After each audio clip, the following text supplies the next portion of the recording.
A typical example of how weather can change dramatically in the state of Texas. Here in Austin, fairly pleasant outside. In parts of the Rio Grande Valley, it may even get up to in the 80s later on today. So many regions of the state seem like the weather's just fine. If people are not paying attention to it, they're going to be shocked by what's going to happen over the next few hours and the next few days.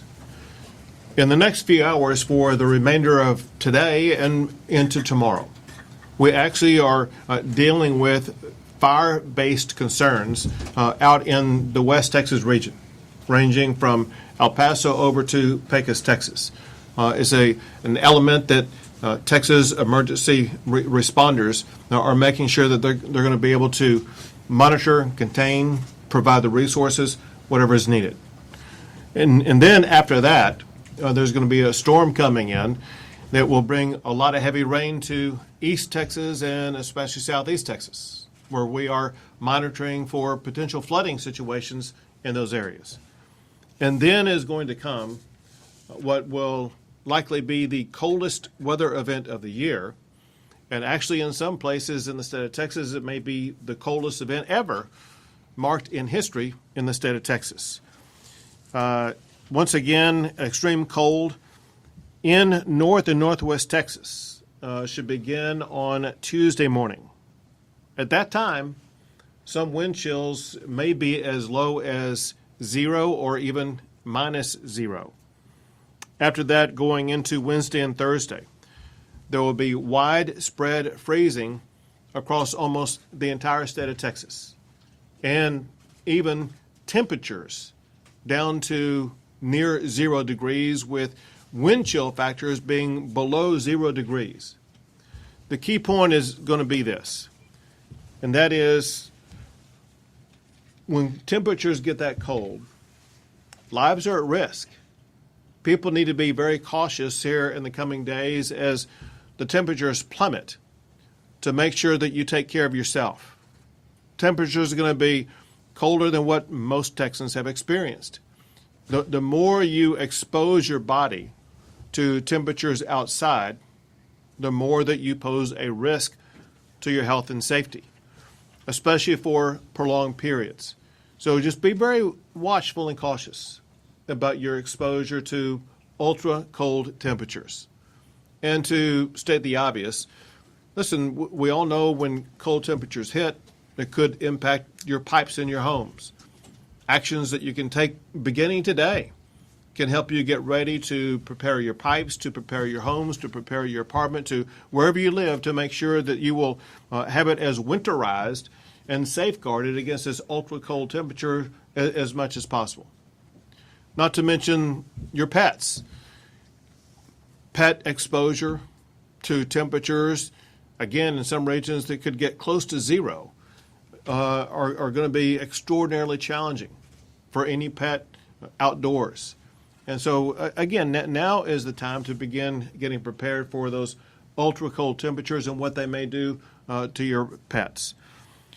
Already, I have directed the Texas Division of Emergency Management to increase the readiness level of the State Emergency Operations Center to level 2, which is an escalator response ahead of the severe cold that's coming our way.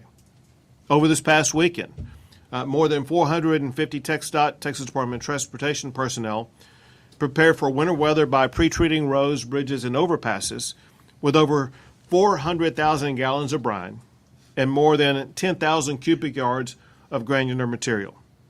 I've also directed the Texas Department of Transportation to deploy winter weather roadway equipment and crews to not just pre-treat roadways, but to maintain the treatment of roadways as the temperatures plummet and as certain regions, especially in North Texas, may get some level of precipitation, whether it be ice or potentially snow. I've also directed Texas Department of Transportation to provide both personnel and equipment to assist with traffic road closures and safety. I've instructed the Texas Division of Emergency Management to have field staff work with local partners to update warming centers around the state.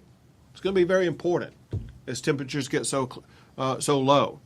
that warming centers are available in all these various regions so that we can protect the safety and the lives of our fellow Texans. I've directed the Texas A&M Engineering Extension Service to provide public works response teams in all of the affected regions across the state.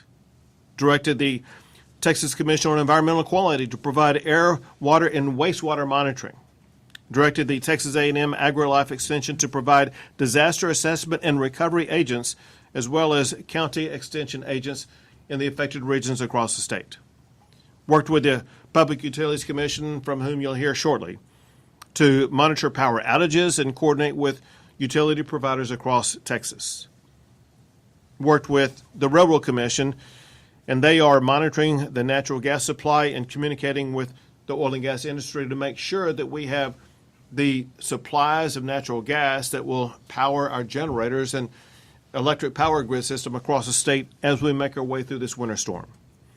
Directed the Texas Department of Public Safety to deploy Texas Highway Patrol troopers to patrol roadways in all of the affected regions. Directed the Texas Parks and Wildlife Department to have their game wardens deployed to support local law enforcement. The Texas Education Agency is monitoring school district needs across the state. Obviously, there's going to be some ultra-cold days for our schools here in the coming days. And in addition to that, the National Guard is prepared to respond as needed on a 24-hour operational basis. Next will be Chief Nimkid of the Texas Division of Emergency Management. Thank you, Governor, and thank you all for being here to help us get this message out. We'll go chronological order. As you heard the Governor say, today we're focused on wildfire threat and the Pecos region out to El Paso and West Texas. Our A&M Forest Service personnel are already in theater ready to support local government, local firefighters there. As we transition across the state and in Tuesday into Wednesday, we're looking for not a heavy amount of rainfall, but the rate of fall could be enough that produces flash flooding in the southeast Texas area. Texas A&M Task Force 1 has boats ready, as well as our game wardens are in that area working with our local partners. And then as we get ready for this Arctic front that comes in Tuesday into Wednesday, this is really what I'm concerned about, and it's the cold weather and the wind chills that we'll see for our people, our pipes, and our pets. You'll hear warming centers. Our website has the list of those warming centers. I'm very thankful to all of our local governments that are opening and operating those centers. We have staff ready to assist them if needed. If you find yourself out driving around and stranded on the side of the road in these ultra-code conditions, don't forget, on the back of your Texas driver's license is an 800 number. That number is 1-800-525-5555. That will be answered by the Texas Department of Public Safety. And if you're stranded there and need help, we have resources that are ready to come and get you and assist you to either getting home or into one of those warming centers. We're really going to focus on taking care of our people and our pipes and our pets. As the Governor mentioned, our website will hold a list of all of the licensed plumbers in the state of Texas. Take the time now to go figure out how to shut the water off to your house in case you do get a broken pipe so that you can mitigate some of that loss. And then finally, Governor, we see that when temperatures get this cold, people do anything they can to stay warm. Don't forget, carbon monoxide is a silent killer. It is odorless and colorless and tasteless. Do not burn wood-burning appliances that are not approved for use inside your home. Be sure if you have generators running or you're going to use heaters that are fuel burning, make sure that you keep those outside or good ventilation. Thank you, Governor. Thank you. Now, Pablo Vegas, the CEO of ERCOT. Thank you, Governor. So right now we are in planning and preparation mode. We work very closely with the Texas Energy Reliability Council. We work closely with the Public Utility Commission as well as with TDEM. And of course, we're coordinating every day with the power generators and the transmission service providers across the state to make sure everybody is prepared, has the resources that they need, and are going to be able to make it through this cold event reliably. We expect to have adequate supply to meet demand during this cold weather event. I want to remind folks that some of the most impactful changes we've made over the last few years, like weatherization, continue to be a highly effective tool that we see great results from. Just this year, we've already done over 300 inspections of supply resources, power generators, more than 150 in our transmission service space, and we're going to continue to do more this February and finish up this winter. In addition, we also have some new reliability tools that we've been able to leverage over the last couple of years that are extremely helpful. Things like a firm fuel supply, where there's over 4,000 megawatts of power generators out there that have backup fuel supply in case there were to be any issues or disruption in the gas supply system. So we have those reserves available to us as well. And I'd like to remind folks that we continue to see rapid growth of power generation on the ERCOT grid. Just since last March, since last winter, we've added over 13,500 megawatts of new supply onto the grid. That supply is going to continue to be helpful as we get through these cold events. A lot of it is solar and batteries, both of which are going to help us as the sun comes up on the cold day. The batteries helping us as we bridge in the morning. That's what helps us keep that reliability expectation high as we get through this event. So thank you for that. And if there's any questions about outages, they're generally likely going to be local in nature. The Public Utility Commission website has great resources where you can go to if you are experiencing an outage to understand what the restoration times will be from your local utilities. Thank you, Governor. Thank you very much. Now, Thomas Gleason, the chair of the Public Utilities Commission. Thank you, Governor Abbott. So as the governor said, the PUC, we've been in constant communication with the state's generators and transmission distribution utilities. I can report that no one has expressed any concerns about the winter cold. The generators have all confirmed that they have adequate supply of fuel. The transmission distribution utilities have cut back thousands of miles of vegetation to mitigate the impact of any falling trees or any ice if that were to occur. As always, if there is an outage that you experience, it is local in nature. Please contact your transmission distribution utility. Also, if you ever encounter a down power line, please contact your local transmission distribution utility. That information can be found at the PUC website at puc.texas.gov/storm. That's our storm resources page. There's also other pertinent information on that page as well to help get you through any type of cold weather event. Thank you, Governor. Thank you very much. And now, Mark Williams with the Texas Department of Transportation. Thank you, Governor.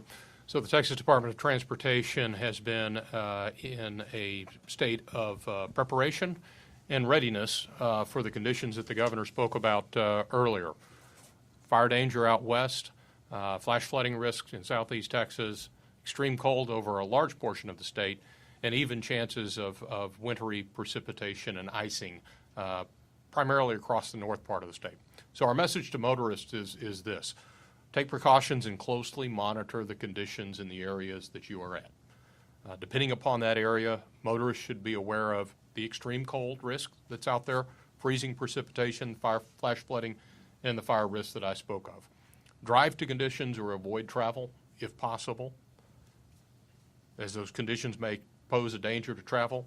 Slow down, avoid high water in those areas that may be impacted by flash flooding, and also be aware of the risk that you can pose for fire dangers as a motorist, that you may be out traveling if you might park in high grass, dry vegetation. We've got a lot of that out there right now on our roadsides, discarding cigarettes or dragging chains if you may be pulling a trailer. Those can all pose risks to create fire conditions.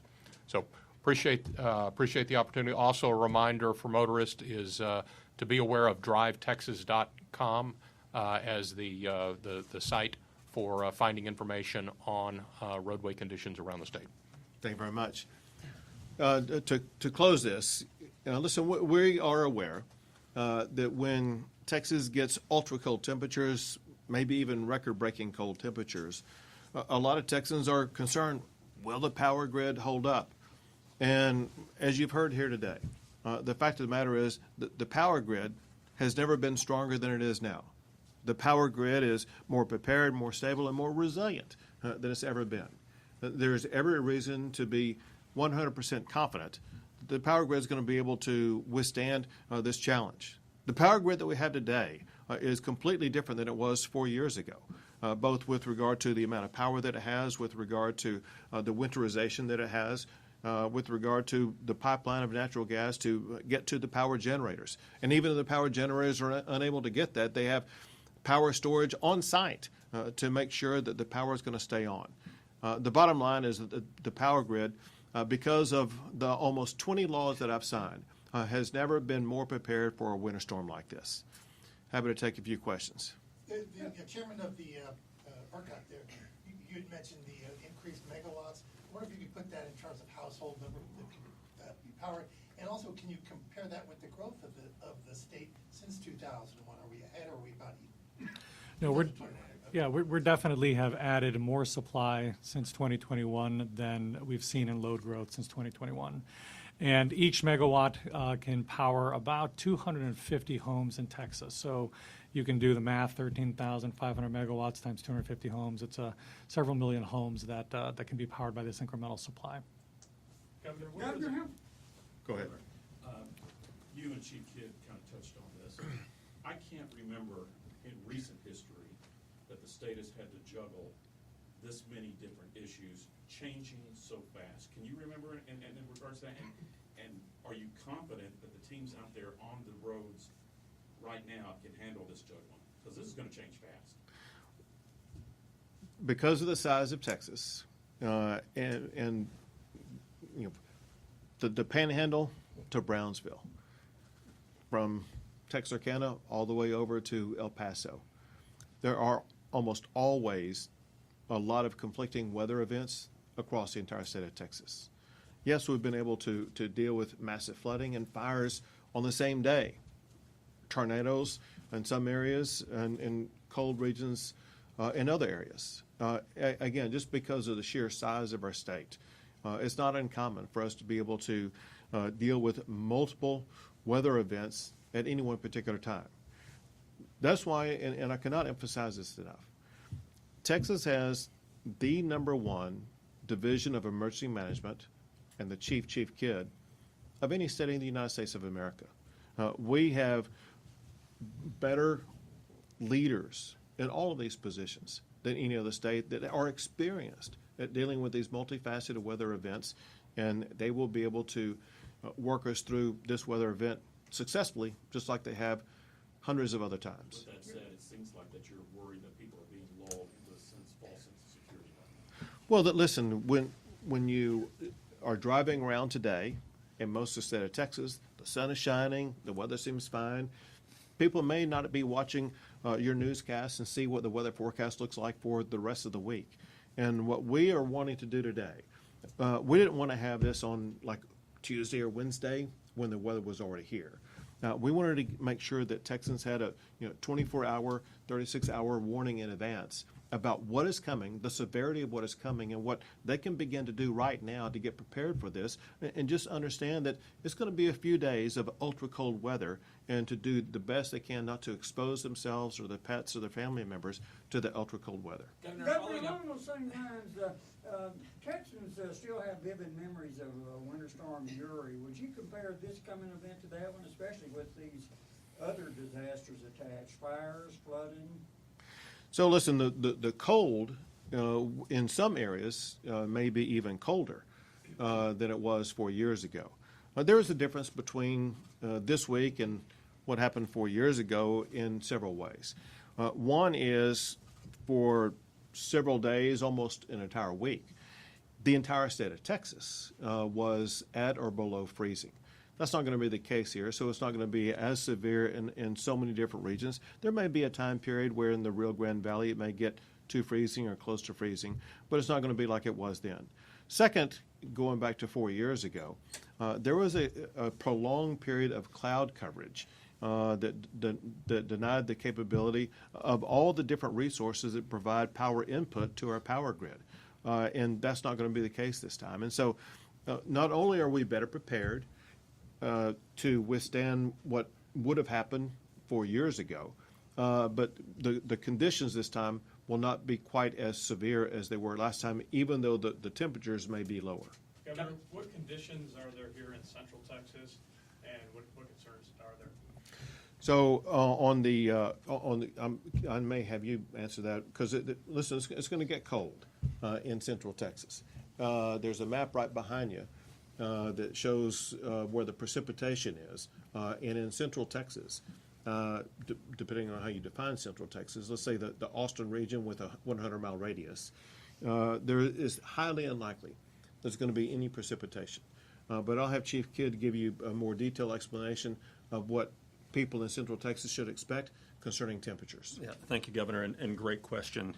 West Texas fires, North Texas a lot of cold, Southeast Texas a lot of flooding. Lower Rio Grande Valley could be nice and warm. Right here through this area is where people or probably will be lulled into the biggest false sense of security. You know, you miss the forecast by 50 or 100 miles. We could get a little bit colder. We could stay nice and warm, and I really just need people to pay attention. Today's a holiday for a lot of people that are out right now. I doubt they're going to be getting the message out. That's why we need you to help us get this message out, especially some that may be traveling over a 3-day weekend and coming back. We want to make sure they get home safe. Kind of following up on the discussion, and this may be a question for Mr. Gleason or Mr. Vegas, talking about power generation. When you've got the grid and you have such extreme back and forth between, you know, it's going to be warmer and wildfire risk in some areas, colder in certain areas.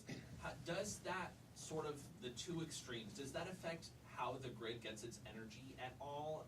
And then it's distributed to different folks across, you know, you got some people with their AC on, some people with their heater on. How does that work out? Sure.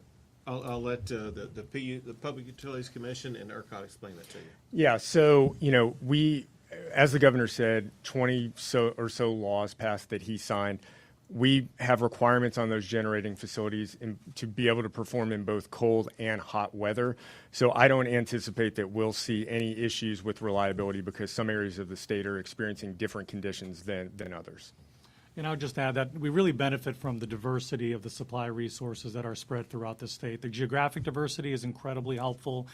Because you can have a weather event in southeast Texas and you have, you know, perfectly normal weather in the northwest portions of Texas, creating where a lot of our wind supply is, or in the northern part of Texas where a lot of our solar resources are.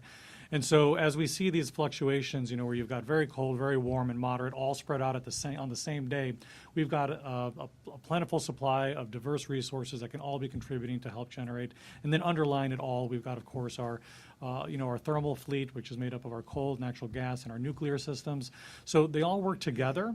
It becomes a little more operationally challenging when you've got some of the, you know, extremes, you know, from the north to the south, but it's nothing that ERCOT and the utilities can't work with together and make sure we get through it reliably. How intense do you see the wildfire threat out in West Texas? Any possibility that would be as what we've seen in California recently? So I don't think it'll be what we've seen in California. I will tell you it's an elevated wildfire risk because of dry fuels, low humidities, and high winds. And really, we can stop a lot of these from starting if this old Smokey Bear, only you can prevent them. Remember, the majority of wildfire in Texas is human caused. So as the director of TxDOT said earlier, what we really want to do is make sure that motorists that are out there do everything they can not to start fires. Also, I'll tell you this, and that is in the meeting that we had before coming out here, the state is fully prepared for whatever type of fire may come up. As an example, they have about 10 or so planes that are ready to respond. And some could be able to drop water, some could be able to drop retardant, in addition to the people on the ground who are prepared to respond to it. We are prepared to be aggressive. And candidly, I think we're going to be over-prepared to deal with whatever may occur. But listen, we don't want to take anything for granted. We want to make sure that we keep people safe. And part of keeping people safe is keeping them alert in those regions from El Paso to Pecos.